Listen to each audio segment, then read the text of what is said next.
Hi welcome to the ಗಡಿ stories video. Last ನೋಡಿ ಓದೋ ಲೈಕ್ ಶೇರ್ ಸಬ್ಸ್ಕ್ರೈಬ್ ಮಾಡ್ಕೊಳ್ಳಿ. ಇವತ್ತಿನ ರಿವ್ಯೂ ಮ್ಯಾಚ್ ಬಂದ್ಬಿಟ್ಟು ಈ ಟೆಕ್ಸ್ಚರ್ ಮ್ಯಾಚ್ ಆಗಿತ್ತು. ಒಟ್ಟಲ್ಲಿ ಇಲ್ಲಿ ಇಂಡಿಯಾ ವರ್ಸಸ್ ಆಸ್ಟ್ರೇಲಿಯಾ ಅಂದಾಗ ಇಲ್ಲಿ ಆಸ್ಟ್ರೇಲಿಯಾದವರು ಟಾಸ್ ಗೆದ್ಬಿಟ್ಟು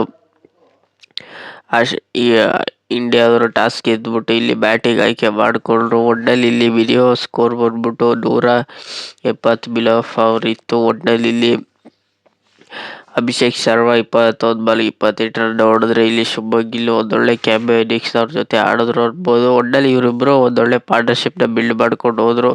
ಒಟ್ಟಲ್ಲಿ ಆಸ್ಟ್ರೇಲಿಯಾದವರು ಒಟ್ಟಲ್ಲಿ ಇಲ್ಲಿ ಮ್ಯಾಚ್ ಗೆಲ್ಲಿಲ್ಲ. ಒಟ್ಟಲ್ಲಿ ಮೇಲು ಇಲ್ಲಿ ಶಿವಮ್ ದುಬೆ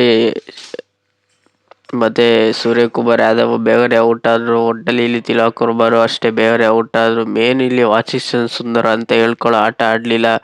ಒಟ್ಟಲ್ಲಿ ಇಲ್ಲಿ ಅಕ್ಷಯ್ ಪಟೇಲ್ ಒಂದೊಳ್ಳೆ ಆಟ ಆಡಿದ್ರು. ಒಟ್ಟಲ್ಲಿ ಇಲ್ಲಿ ಪವರ್ ಪ್ಲೇನಲ್ಲೇ ಒಂದೊಳ್ಳೆ ಪಾರ್ಟ್ನರ್ಶಿಪ್ ಬಂದಿದ್ದಕ್ಕೆ ಸ್ವಲ್ಪ ಹೈ ಸ್ಕೋರ್ ಆಯಿತು ಹೊರತು ಒಟ್ಟಲ್ಲಿ ಬಂದ್ಬೋದವರೆಲ್ಲ ಸೂರ್ಯಕುಮಾರ್ ಯಾದವ್ ಆಗಲಿ ತಿಲಕ್ ವರ್ಮಾ ಆಗಲಿ ಒಟ್ಟಲ್ಲಿ ಸಿಕ್ಕಾಪಟ್ಟೆ ಬೌಲಿಂಗ್ಗೆ ಒಟ್ಟಲ್ಲಿ ಅಡ್ವಾಂಟೇಜ್ ತಗೊಂಡ್ರು ಅಂತ ನನಗೇನು ಅನ್ನಿಸ್ತು. ಒಟ್ಟಲ್ಲಿ ಇಲ್ಲಿ ಸೂರ್ಯಕುಮಾರ್ ಯಾದವ್ ಬೇಗನೆ ಔಟ್ ಆದರು. ಒಟ್ಟಲ್ಲಿ ವಾಷಿಂಗ್ಟನ್ ಸುಂದರ್ ಲಾಸ್ಟ್ವರೆಗೂ ಏನು ಇರಲಿಲ್ಲ. ಒಟ್ಟಲ್ಲಿ ಅವ್ರ ಮೇಲೆ ಸಿಕ್ಕಾಪಟ್ಟೆ ಹೋಪ್ಸ್ ಇತ್ತು. ಒಟ್ಟಲ್ಲಿ ಆಸ್ಟ್ರೇಲಿಯಾ ಬೌಲಿಂಗ್ ಒಂಚೂರು ಆಗಿತ್ತು ಅಂತ ನನಗೇನು ಅನ್ನಿಸ್ತು. ನಾನು ಅಂದ್ಕೊಂಡಿದ್ದೆ ಒಂದು 180 ಹೊಡಿತಾರೆ ಅಂತ, 167ಕ್ಕೆ ಒಟ್ಟಲ್ಲಿ ಟಾರ್ಗೆಟ್ನ ಕೊಟ್ಟರು. ಒಟ್ಟಲ್ಲಿ ಮೇಲೆ ನೆಕ್ಸ್ಟ್ ಲೆವೆಲ್ ಆಟ ಆಡೋದಕ್ಕಿಂತ ಇಲ್ಲಿ ಅಕ್ಷಯ್ ಪಟೇಲು ಮತ್ತು ಶುಭ್ಮನ್ ಗಿಲ್ ಒಂದೊಳ್ಳೆ ಪಾರ್ಟ್ನರ್ಶಿಪ್ನ ಬಿಲ್ಡ್ ಮಾಡ್ಕೊಂಡೋದ್ರು. ಅಭಿಷೇಕ್ ಶರ್ಮಾ ಆ್ಯಸ್ ಯೂಶುವಲ್ ಒಂದೊಳ್ಳೆ ರನ್ಗಳನ್ನ ಹೊಡೆದ್ರು ಅಂತ ನನಗೇನು ಅನ್ನಿಸ್ತು. ಒಟ್ಟಲ್ಲಿ ಶುಭ್ಮನ್ ಗಿಲ್ ಲಾಸ್ಟ್ವರೆಗೂ ನಿಂತು ಮ್ಯಾಚ್ ಗೆಲ್ಲೋ ಕೆಪಾಸಿಟಿ ಇತ್ತು. ಅವರು ಬೇಗನೆ ಔಟ್ ಆದರು.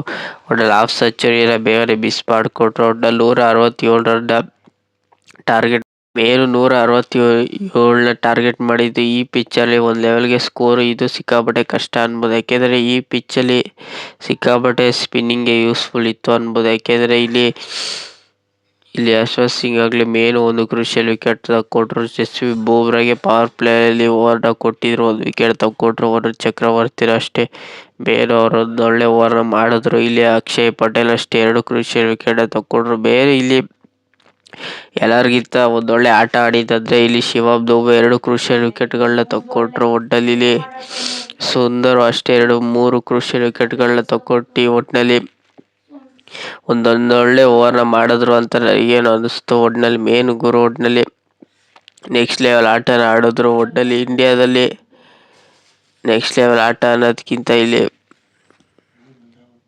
ಮೇನ್ ಇಂಡಿಯಾ ಬೌಲಿಂಗು ತುಂಬ ಚೆನ್ನಾಗಿ ಮಾಡಿದ್ರು. ಒಟ್ಟಿನಲ್ಲಿ ಮೇನು ಸೀರೀಸ್ನ ಕೈವಶ ಮಾಡಿಕೊಂಡ್ರು. ಒಟ್ಟಿನಲ್ಲಿ ಒಂದು ಮ್ಯಾಚ್ನ ಆಸ್ಟ್ರೇಲಿಯಾ ಗೆದ್ದರೆ 2 ಮ್ಯಾಚ್ನ ಇಂಡಿಯಾದವರು ಗೆದ್ದರು. ಮಿನಿಮಮ್ 5 ಮ್ಯಾಚಲ್ಲಿ ಇಂಡಿಯಾದವರು 2 ಮ್ಯಾಚ್ನ ಗೆದ್ದರೆ ಆಸ್ಟ್ರೇಲಿಯಾದವರು 1 ಮ್ಯಾಚ್ನ ಗೆದ್ದರು.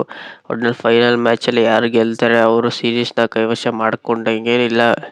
ಸೀರೀಸ್ ಟೈ ಆಗೋ ಚಾನ್ಸಸ್ ಸಿಕ್ಕಾಪಟ್ಟೆ ಇದೆ. ಒಟ್ಟಿನಲ್ಲಿ ಇಂಡಿಯಾದವರು ಗೆದ್ದರು ಗುರು. ಒಟ್ಟಿನಲ್ಲಿ ಮೇನು ಇಂಡಿಯಾ ಯಾವಾಗ ಒಂದೊಳ್ಳೆ ಸ್ಕೋರ್ನ ಮಾಡಿಕೊಂಡು ಆಸ್ಟ್ರೇಲಿಯಾ ಈಗ ತೀರಾ ವರ್ಸ್ಟಾಗಿ ಆಡಿದ್ರು. ಒಟ್ಟಿನಲ್ಲಿ ಮೇನು ಮಾರ್ಕಸ್ ಸ್ಟೋನಿಸ್ ಆಗಲಿ ಒಟ್ಟಿನಲ್ಲಿ ಟ್ರಾವಿಸ್ ಹೆಡ್ ಆಗಲಿ ಅಂತ ಹೇಳ್ಕೊಳ್ಳೋ ಆಟ ಆಡಲಿಲ್ಲ ಮಾರ್ಕಸ್ ಸ್ಟೋನಿಸು. ಒಟ್ಟಿನಲ್ಲಿ ಬಂದವರೆಲ್ಲ ಇಲ್ಲಿ ಮುಖ ಸೋರ್ಕೊ ಹೋದ್ರು. ಮಿನಿಮಮ್ ಇಲ್ಲಿ ಪವರ್ ಪ್ಲೇಯಲ್ಲಿ ಆಲ್ಮೋಸ್ಟ್ 3 ವಿಕೆಟ್ ಬಿದ್ದುಬಿಟ್ಟಿತ್ತು. ಅದರಿಂದನೇ ಗೇಮ್ ಚೇಂಜ್ ಆಗಿತ್ತು. ಒಟ್ಟಿನಲ್ಲಿ 10ನೇ ಓವರ್ ತನಕ ಗೇಮು ಆಸ್ಟ್ರೇಲಿಯಾ ಕೈಲಿತ್ತು. 11, 12 ಲಾಸ್ಟ್ ಓವರ್ಗಳಲ್ಲಿ ಮಿಡಲ್ ಓವರ್ಗಳಲ್ಲಿ ಗೇಮು ಸಿಕ್ಕಾಪಟ್ಟೆ ಚೇಂಜ್ ಓವರ್ ಆಯಿತು. ಒಟ್ಟಲ್ಲಿ